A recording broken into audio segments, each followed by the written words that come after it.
Just how bad is the Cubs' 2024 offense? It's bad. Okay. I've got 13 stats that are going to make you go...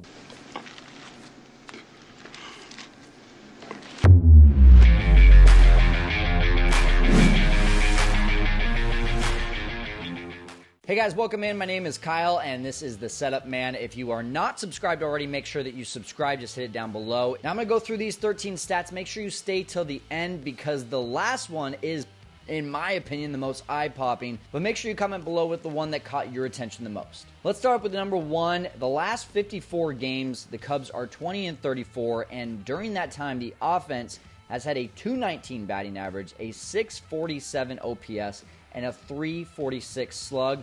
If you're not familiar with those stats, they're all horrible. And 3.5 runs per game, 8.9 strikeouts per game. All of this over the last 54 games, you can point to the offense, and that's exactly why the Cubs are 14 games under 500 during that time. Number two, in 2023, they scored 10 or more runs in 24 games. This year, they have only done that twice, and both came in April when they were on their great 17-9 start to the season.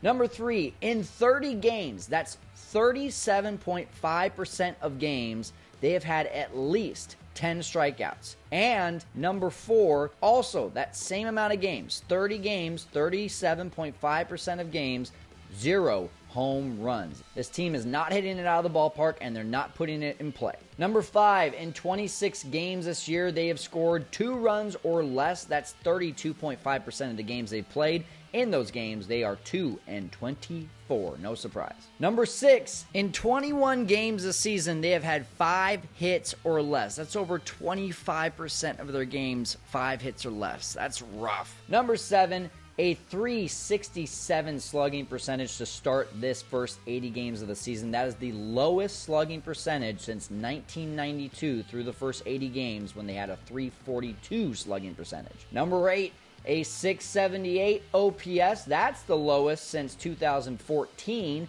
when they had a .665 OPS. Number 9, a .229 batting average. Now, they're one of 4 teams that have played at least 80 games that are batting under .230 to start the season. And check this out. Since the turn of the millennium, only 30 teams have started their first 80 games of the season batting under .230. Number 10, speaking of that bad batting average, it's actually only the second time in franchise history that they have started the season with a batting average under .230 in their first 80 games. Believe it or not, the second time came in 2021. Number 11, 708 strikeouts to start the season. That is the 6th most in franchise history, and all of those 6 times have come in the last 10 seasons. 2 more left. At number 12, 202 extra base hits to start this year. That is the least through the first 80 games since 1992 when they had only 170.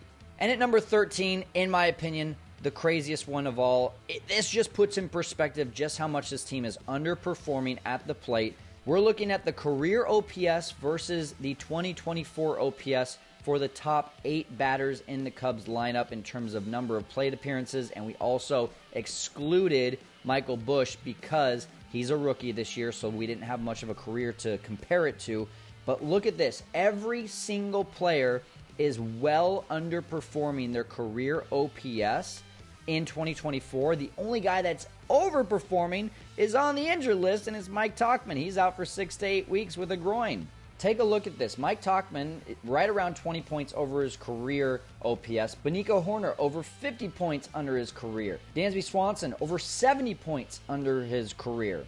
Cody Bellinger, 55 points under his career OPS. Seiya Suzuki, about 30 points. Miguel Amaya, also not a huge sample size, but wow, almost 80 points under his career. Ian Happ, nearly 70 points under his career. Christopher Morel, over 60 points under his career. That comes out to a total of, in 2024, the Cubs' OPS is .693. That's exactly 50 points below the team's career OPS numbers. What do you say, Cubs fans? Which one of these was the most eye-popping? Comment down below, and make sure you check out my conversation with the Cubs' Spanish radio voice, Miguel Esparza, talking about where is the fire, where's the passion. Click on the video. It is in the description below.